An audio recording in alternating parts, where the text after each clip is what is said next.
Bismillahirrahmanirrahim. Alhamdulillahi rabbil alamin. Salatu wassalamu ala asyrafil anbiya'i wal mursalin. Nabiyina Muhammadin wa ala alihi wa sahbihi ajmain. Assalamualaikum warahmatullahi wabarakatuh. So inshallah, al-jannatu wan nar. So tinatalakay na natin yung pagpasok sa paraiso. At lalo na yung mga mauunang papasok sa paraiso, alhamdulillah. So kabilang sa mga mauunang papasok sa paraiso, inshallah, yung mga fukara. Al-fukara'u yasbikuna al-agniya ilal jannah.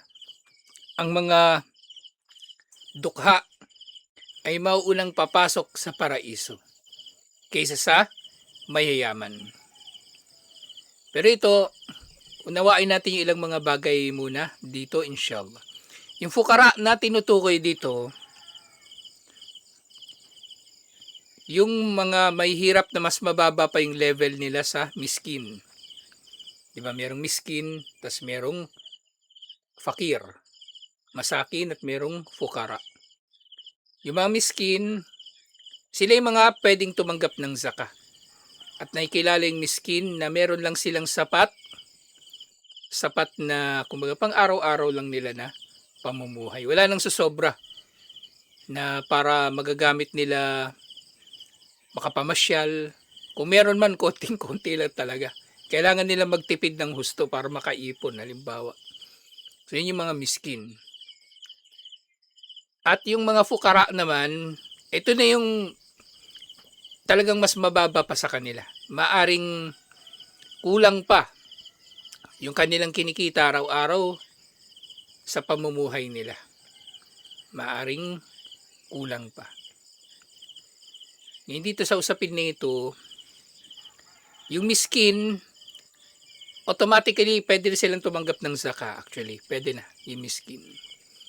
At yung isa sa mga masasabi nating batayan kung paano natin masasabi kung miskin ba ang tao o hindi, ay kung nagbabayad ba siya ng zakah, yung zakatul mal. Kapag nagbabayad siya ng zakatul mal, so maaaring nangangahulugan dun mayaman na siya o maunlad na yung kanyang pamumuhay. Kasi meron ka ng savings eh. Meron ka ng savings. Nakakapag-ipon ka na ng pera. So maaaring maturing na sila na agniya. Kaya nga nung yung nga una't huli, nag-iisang pagkakataon na nakapagbayad ako ng zakatul mal. Yung nga yun eh, 2022 yun eh. Unang beses talaga yun nakapagbayad ako ng zakatul mal. Kasi silver naman yung pinagbabatayan natin eh. Silver. Bayad ako ng zakatul mal. Hindi na rin ako tumanggap doon ng zakatul fitr. Hindi na ako tumanggap noon ng zakatul fitr. Pinamigay ko sa iba. Yun yung kumbaga yung threshold, yun yung boundary. At yung fukara nga, yung pinagkaiba naman niya sa miskin, yun nga, kulang pa sa pang-araw-araw. Ngayon sa konteksto nito, yung fukara, yun nga, nababanggit ko nito nung nakaraan, hindi mainam na yung tao, pababayaan niya yung sarili niya na magiging fakir kasi hindi karangalan na ikaw ay mananatiling fakir. Kasi yun nga, nasasabi ko to kasi naging mindset na ng maraming mga tao ngayon yan eh.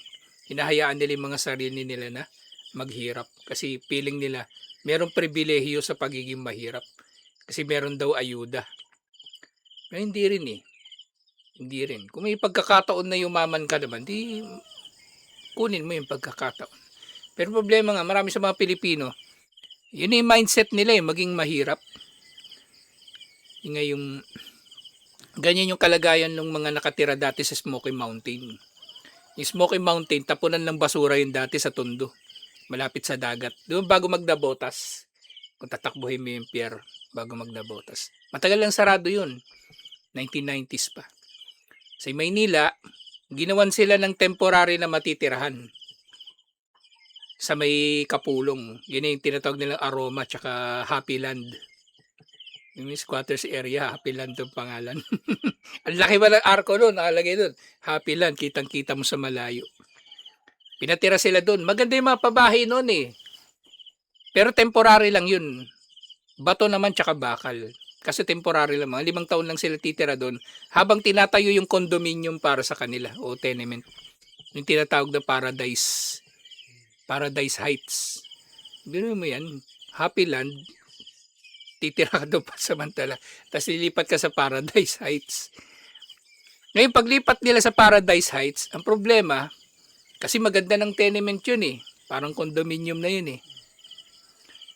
Yung mga negosyo nila, puro pangangalakal. Bawal pala doon magtambak ng kalakal. Nangyari, nagbalikan sila doon sa Happy Land, tsaka sa Aroma. Nagbalikan sila. Kasi yun yung nakasalayan nila maging mahirap eh. Kaya, kailangan din natin talagang mabago yung mindset ng tao. Hindi natin sila basta-bastang mapagyayaman eh. Hindi basta-basta. Kaya nabanggit ko to kasi kung may pagkakataon yung tao na yumaman, kunin niya yung pagkakataon. Inshallah, kunin niya. Kasi dito, maaaring magkakaroon ng kumbaga, maling pag-unawa din yung tao dito. Isipin niya, mananatili na lang siyang pulubi o dukha para mauna siyang papasok sa paraiso. Pero hindi ganito to inuunawa ng mga scholar. Itong pagiging fukara ng mga tao, kumbaga, yung the fact na mauunang papasok itong mga fukara sa paraiso, kumbaga, hindi sila papasok sa paraiso dahil lang sa dukha sila. Papasok sila, mauna silang papasok sa paraiso kasi konti lang yung tutuusin sa kanila. Yun ang dahilan. Hindi dahil sa may pribilehiyo sa pagiging dukha. Yun nga. Dito sa dunya, hindi pribilehiyo pagiging dukha. Isipin mo, okay lang maging mahirap, marami namang ayuda eh. Hindi. Ganun din sa kabilang buhay. Hindi pribilehiyo yung pagiging mahirap. Hindi sila pupasok sa paraiso dahil lang sa mahirap sila o pribilehiyo nila ito. Pupasok sila sa paraiso na mauuna dahil konti lang yung tutuusin sa kanila. Konti lang ang tutuusin sa kanila. Pero nga sa panahon natin ngayon, may mga dukha, oo. Pero marami ring tutuusin sa mga tao ngayon eh. 'Di ba?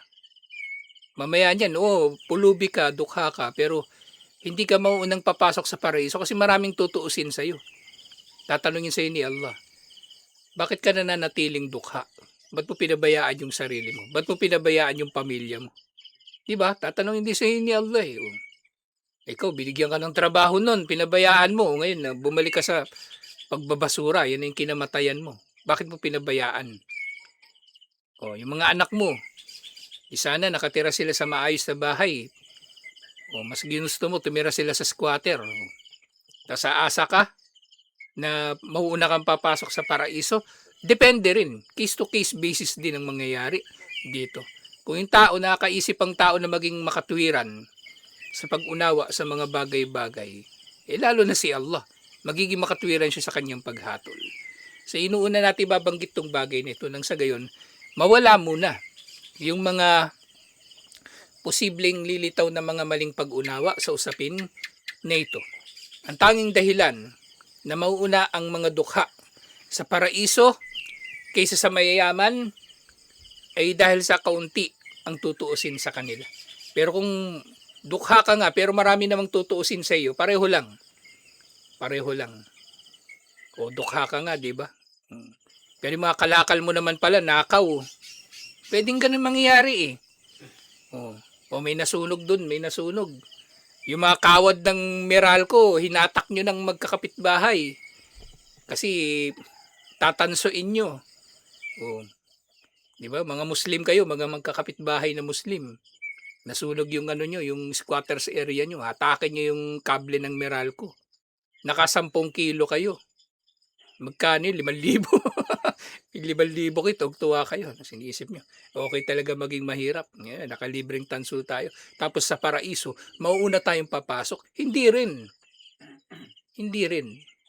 Kaya nililinaw natin tong bagay na ito muna. Alhamdulillah. Kasi baka magkakaroon ng false hope. Maling pag-asa ang tao. Ayun nga.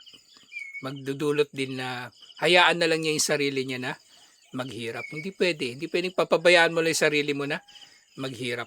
May pananagutan ka sa sarili mo na maging maayos yung trato mo sa sarili mo at lalo na sa pamilya mo.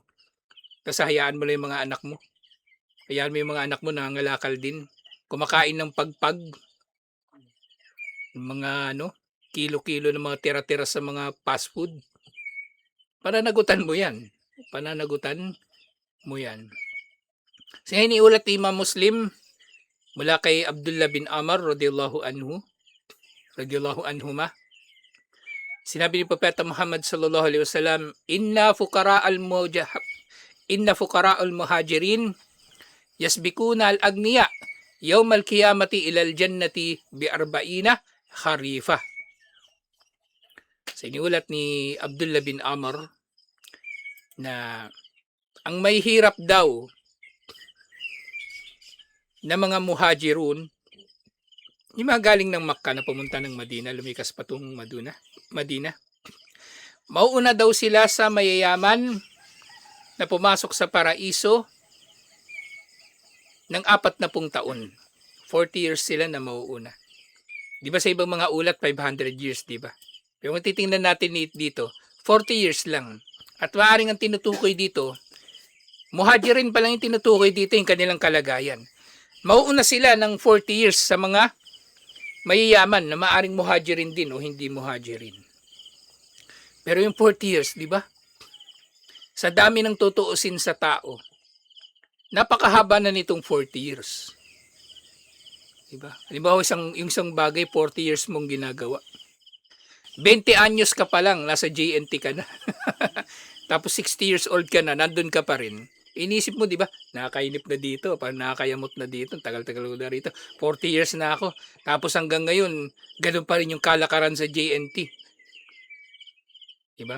Ang higpit-higpit sa rider. Tapos si Walid, di masisante. Di ba? 40 years yung diferensya nila. Kasi mas maraming tutuusin eh. Hindi dahil sa pribilehiyo ito ng mga dukha. Hindi. Dahil sa mas kaunting tutuusin sa kanila. Kasi yung dukha wala halos property nga eh. Yung dukha walang halos property. Bahay lang talaga tsaka damit. O ilang piraso ng gamit sa pagkain. Pero yung mga dukha ngayon hindi naman ganun eh. Maraming ang property yung mga nangangalakal. Maraming silang property. May videoke pa nga yung iba eh. May videoke pa sa loob ng bahay. Yung iba nagsashabu pa eh. Diba? Walang pambili pagkain, pero may shabu. Meron pa silang nahuli noon. Sa Tondo din. Nasa kariton nakatira. Nung pinapaalis na, ayaw niyang palapitan sa mga nagki-clearing yung kariton niya. Yun pala, kalat doon sa loob yung mga aluminum foil, mga lighter, ebidensya na nagsashabu siya. Ayaw niyang, wag niyo hawakan yan, ako magtutulak niyan. Nagdagiba yung niya, yung bubong. Lumipad. Nagliparan, hinangin yung mga niya, yung mga foil. Pero niya yan. Tapos yun ba, Muslim pa yun, di ba? Maaring may Muslim na ganun eh. Yun ba, maunang papasok sa paraiso? Hindi rin. Hindi rin ganun. Nililinaw natin to eh. Pero dito yung kamangha-mangha, di ba? 40 years na pagitan. Pero napakahaba na nito. 40 years ang pagitan. Pero syempre, di ba? Sasagi sa isip natin. Paano kasi si Abu Bakar Siddiq radhiyallahu anhu? Di ba kabilang siya sa mauunang papasok sa paraiso? Mayaman naman siya. So yun nga, inuunawa natin to sa makatwiran na pag-unawa. Hindi porke mahirap ka, mauuna ka. O walang masyadong tutuusin sa iyo. At ganyan din, hindi porke mayaman ka, mauhuli ka o maraming tutuusin sa iyo. Kasi Abu Bakar Siddiq radhiyallahu anhu, dito pa lang sa mundo, tinuos niya na ng husto yung sarili niya eh. Yung nga, bago siya mamatay, di ba? Natalakay na natin. Pinapasauli pa niya yung mga gamit ng mga Muslim na ginamit niya bilang khalifa. Ultimo palanggana, pinapasauli niya.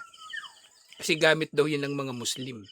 Pero ngayon kung kumakakurakot yung mga ilayupak na mga hari sa mga Muslim community ko, makakurakot ng gamit, Aangkinin na nila lahat. Piling nila kanila lahat, pati kaluluwa ng mga tao kanila. Wala naman trabaho. Pero hindi nagugutom. Yung mayaman pa. Masjid talaga, yung malaking modus.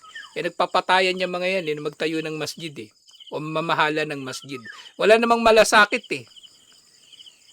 Wala namang malasakit. Adan na nga lang, huli-huli pa yung oras. Tapos ngayon, gustong mamahala ng masjid.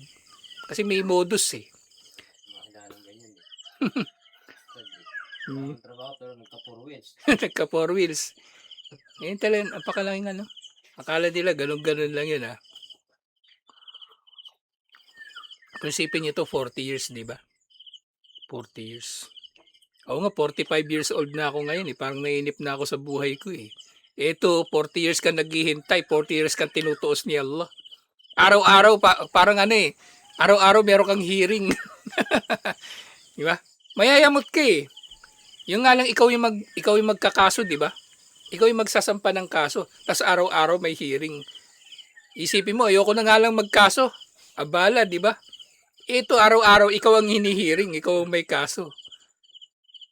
Yan. Ngayon din iniulat ni Imam at-Tirmidhi at ina Imam Ahmad. Mula kay Abu Hurairah, sinabi ni Propeta Muhammad sallallahu alaihi wasallam, fuqara'ul muhajirin yadkhuluna al-jannata qabla agniahim bikam sami'ati sana. Ang mahirap daw ng mga muhajirin, papasok daw sa paraiso, mauunang papasok sa paraiso kaysa sa mayayaman na muhajirin ng 500 years. So ito na yung ulat na 500 years. Kaya nga dito, bagaman tinutukoy muhajirin, so maaaring nangyari kasi dito, yung kausap ni Propeta Muhammad sallallahu alaihi wasallam, yung mga muhajirin. Pero maaaring applicable ito sa lahat. Sa Ansar at sa lahat-lahat tayo na mga Muslim. Mauunang papasok sa atin yung matutuwid. O yun nga, yun yung yun yung keyword dito. Pulubi, di man pulubi, dukha, pero matuwid. Siyempre naging dukha siya dahil walang pagpipilian Yung katulad nung nangyari nung panahon ni Propeta Muhammad sallallahu alaihi wasallam, bihira yung trabaho. Bihirang-bihira yung trabaho. Ang karamihan ng trabaho nila doon magnegosyo. Tapos kung meron mang negosyo, ilang tao lang naman ang kukunin nun na tauhan. Hindi katulad na ngayon, malawak na yung mga industriya. Maraming mapapasukan. Maarte lang talaga yung mga tao. Maarte lang talaga ang mga tao. Namimili sila nung madaling trabaho. Yan, kaya mas gusto na nila yung nangangalakal. Gigising sila tanghali. Hindi naman sa nilalait natin sila, pero ganun yung mindset kasi nung marami. Nangangalakal. Kaya nga napaka-inspiring yun. Maraming nalungkot talaga dun sa Yung basketball player, taga-Agusan, yung nalunod. Taga-Ateneo. Yung pamilya pala nila, beneficiary ng 4-piece. So, nung nag-aral yung bata, mula elementary hanggang high school, sagot ng kumbaga tinutulungan sila ng 4-piece. Tapos nakapasok na ng Ateneo yung bata, ng Ateneo de Manila at naging varsity. Umalis na sila ng 4-piece. Kasi sabi nila, hindi na namin kailangan Sabi nila, hindi na kailangan yung 4-piece. Kaya humanga yung mga tao dun sa ginawa nila. Dahil nga, yung pagiging mahirap, hindi mo kalagayan yan habang panahon din Yun din isa pang usapin dito. Dahil nga yung fukara, yung kinamatayan niya yung kanyang pagiging fakir, dahil wala talagang pagpipilian Dahil wala talagang pagpipilian. Pero yung naging fakir ka, naging mahirap ka kasi nalulung ka sa scatter, sugal, casino. Grabe pala yung mga yan, yung mga online sugal na yan. Kasi marami palang nalululong din dyan. Kasi nga, napakadali. Nakaupo ka lang. Tapos wala ka ng pampusta, load ka lang ng GCash. Kaya nga dyan sa baba, yung talyer dyan, hindi tumatanggap ng GCash. Sabi ko, ba't di ka tumatanggap ng GCash? Nalululong ka ba sa sugal? Sabi ko sa kanya. Kaya hindi lang siya umaamin Ayaw daw niya ng GCash, cash na lang daw yung yung bayad. Baka nalululong to sa sugal, kaya ganun Grabe, yung iba, meron pa teacher. Inisip natin yung mga mahilig lang doon, mga di ba? Yung mga sanggano, mahilig magsugal. Pero to teacher, babae pa. Nagkakautang pa ng milyon-milyon. Kasi yung nangyayari din sa kanila kapag naiinip sila, wala naman trabaho. Diba? Break time. Madalas mga rider din. Mga rider sa Maynila, naghihintay ng booking, yung mga Move It, mga angkas. Habang naghihintay ng booking, scatter. Mga ano nila, 50. Isipin mo, 50 lang naman eh. Uy, talo. Bawi. Oh. Ay, ubos na yung ano, yung load. O, top up GCash. Oh. Madaling magsugal. Tapos ang gagawin pa nung ano, sindikato nga yan eh. Yung mga nagpapasugal na yan. Tapos pinopromote pa ng mga vlogger. Sindikato yung mga yan eh. Kunwari, papatikimin ka ng panalo. Papapanalunin ka 50,000, 35,000. Isipin mo na naman, tataya uli ako para makabawi.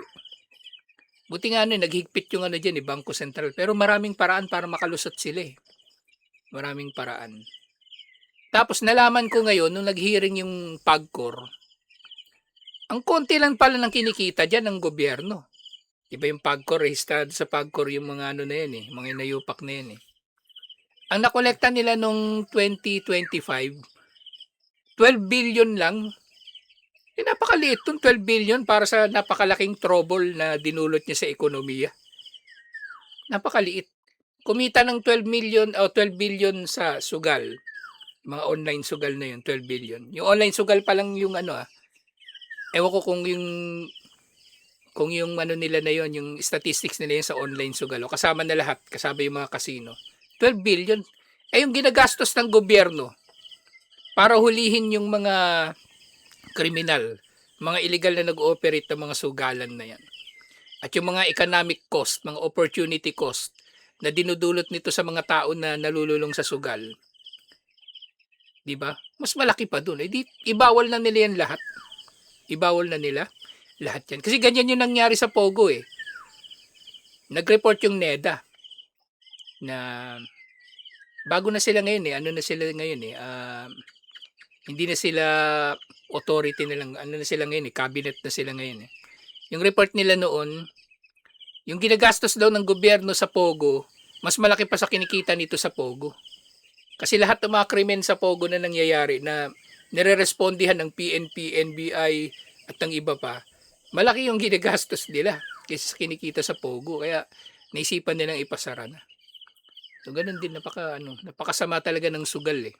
Kahit sa Amerika, maraming ganyan. Nagiging taong grasa. Dating mayayaman. Ngayon nakatira na lang sa subway, sa tunnel. Kasi namulubi. Hindi sila yon. Yung fukara. Alam mo, may mayamang Muslim, di ba? Mayamang Muslim, tas namulubi. Tas iniisip niya, mainam na tong nangyari na ito para mauna akong papasok sa paraiso. Ulul. Wayhak. Hindi ganyan yan. Hindi yan ganyan. Bakit? Paano ka ba naging pulubi? Naging pulubi ka sarili mong kagagawan. Hindi dahil sa, kumbaga, naging pulubi ka lang talaga o naging dukha. Tapos umaasa ka, mauna kang papasok sa paraiso. Naging mahirap ka naman dahil sa sugal, dahil sa pagpapabaya mo. Hindi ganoon. Nga, وقد بين الرسول صلى الله عليه وسلم في موضع آخر أن هؤلاء لم يكن عندهم شيء يحاسبون عليه. Yun nga, nilinaw na. Nilinaw ni Propeta Muhammad sallallahu alaihi wasallam sa iba pang mga hadith. Ng mga tao na ito, papasok sila sa paraiso na mauuna. Oo. Pero ito dahil sa walang tutuusin sa kanila halos eh. Walang tutuusin sa kanila halos. Wala naman silang halos property. Mga fukara. Hada ma'a jihadihim wa fadlihim. At syempre, dahil sila ay nagjijihad din at meron pa silang iba pang mabubuting mga katangian, dahil sila papasok sa paraiso. Kaya hindi lang ang pagiging fakir ang dahilan na papasok sila sa paraiso, mauuna sila sa paraiso. Nagjijihad din sila eh. Yung ngayon lagi kong binabanggit yung mahirap na nagsasadaka, inshallah, mas malaki maaring magiging mas malaking gantimpala niya kaysa sa mayaman na nagsasadaka. Kasi kapag nagsadaka yung mahirap, halos lahat ibigay na niya eh. Natitira niyang pera, 500. O nakita siyang brother, Naku, yung brother, o operahan, kailangan ng pera. O binigay na niya yung 500 niyang savings. Nasa alkansya pa yun. Nakawayan. Kinuha pa yung mga tigbe 20 pesos niya. O ito, idagdag mo niya sa paggastos mo. O, 500. Eh yung mayaman, nagbigay din 500. Eh ano lang ba yung 500 sa kanya? Kumikita siya ng 50,000 araw-araw. 100,000 araw-araw. Barya lang yun. Kapag mag-Starbucks siya, kulang pa yun eh. Bili siya ng mamahaling kape, mamahaling donut, mamahaling kung ano-ano. Di ba? Yung pagpunta niya ng Starbucks galing sa opisina niya, kulang pa yung 500 niya siguro pang gasolina. Kasing kotse niya, Land Cruiser. Isang apak, 1 litro. Okay, yung ano niya, motor niya, big bike, isang piga, 1 litro. Di ba? Yung mahirap, kapag nagsadaka, yung fakir, kapag nagsadaka, binibigay na niya halos lahat. Pero yung mayaman, basura ang kanyang binibigay. Basura lang para sa kanya. Basura. Kaya wag na wag magmamalaki yung mayaman sa kanyang ipinabibigay na na sadaka. Kasi pag tinuos yan ni Allah, marami pang isasaalang-alang eh. Halos wala yung halaga. Kumbaga, kung ihahambing nga doon sa mga may hirap. Nga, maunang papasok sa paraiso inshallah dahil sila ay nagjijihad, dahil sila ay may mabubuti pang mga gawain, at yun nga, walang masyadong tutuusin sa kanila. Iniulat ni na Al-Hakim mula muli kay Abdullah bin Amr radiyallahu anhuma. Sinabi ni Propeta Muhammad sallallahu alaihi wasallam, Ata'lamu awwala zumratin tadkhulul jannata min ummati? So kausap niya si Abdullah bin Amr. Sabi niya, alam mo ba kung anong grupo sa aking umma ang unang papasok sa paraiso? Nalaman mo ba ang unang grupo sa aking umma na papasok sa paraiso? Kultu Allahu wa Rasuluhu a'lam. Sabi niya, si Allah at ang kanyang sugo ang pinaka nakakaalam. Faqala, fuqara'ul muhajirin. Ang maunang papasok yung mga fakir ng mga muhajir. So dito, sila pa rin yung unang nabanggit. Ya'tuna yawmal qiyamati ila babil jannati yastaftihuna. Darating sila sa pinto ng paraiso. Di ba sabay-sabay sila papasok yung 70,000, di ba? At kakatok sila dito. Fayakulo lahumul khazana at sasabihin sa kanila ng mga bantay, O kad husibtum? So parang nagulat nagulat pa yung yung bantay ng paraiso. Tinuos na ba kayo? Di ba? Parang ano ba? Ang aga nyo naman. Nagulat yung bantay, di ba? Na ang aga nyo naman, tinuos na ba kayo? Sigurado kayo. Parang ganyan nangyari.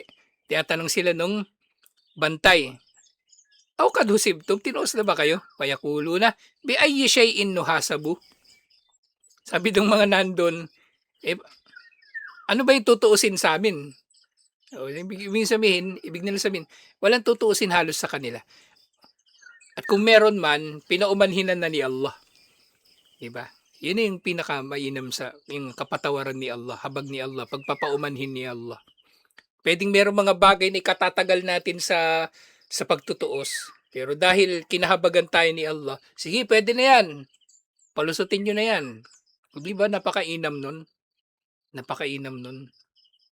Way na makanat asyapo na ala awatikina fi sabilillahi hatta mitna ala dalik. Sasabi nung mga nandun na, well, meron bang tutusin sa amin?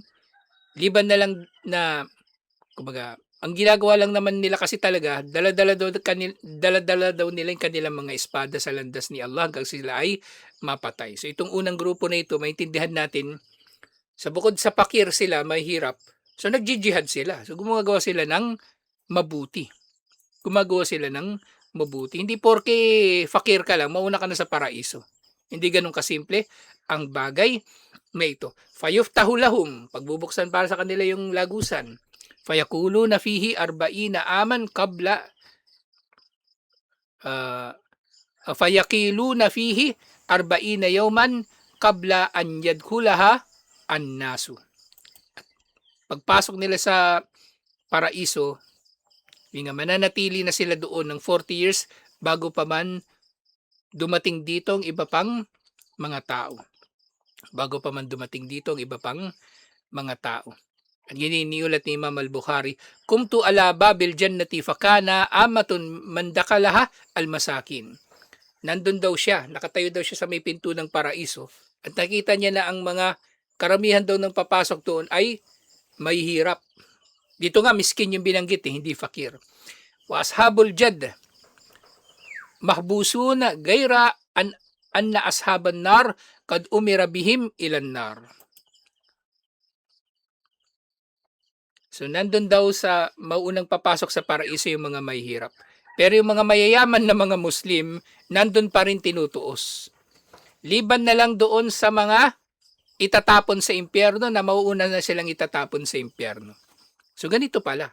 Yung mga itatapon sa impyerno, uunahin na talaga silang itapon sa impyerno. Bago pa man sila, kumbaga, bago pa man dumating itong yung mahabang pagtutuos sa mga mananampalataya na mayayaman. So maaaring mangyayari nga dito, ito Ngayon ko lang din naisip, Di ba mauna yung Sirat? Tapos yung Kantara. Sirat, mahuhulog na doon yung mga kuffar. O, nandun na sila. Tapos maaaring doon sa Alcantara, di ba doon magbabayaran ng mga pang-aapi sa isa't isa? Magbabayaran.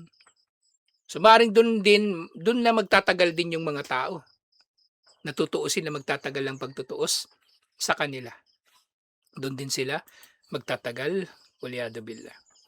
At ngayon, panghuli ngayong araw, insyaAllah, wakad waka fil ahadith as-sabika anna al-fuqara yasbikuna al-agniya bi arbiina kharifa. So naunang nabanggit sa mga hadith na nabanggit na yung mga mahirap mauuna ng 40 years sa mga mayayaman.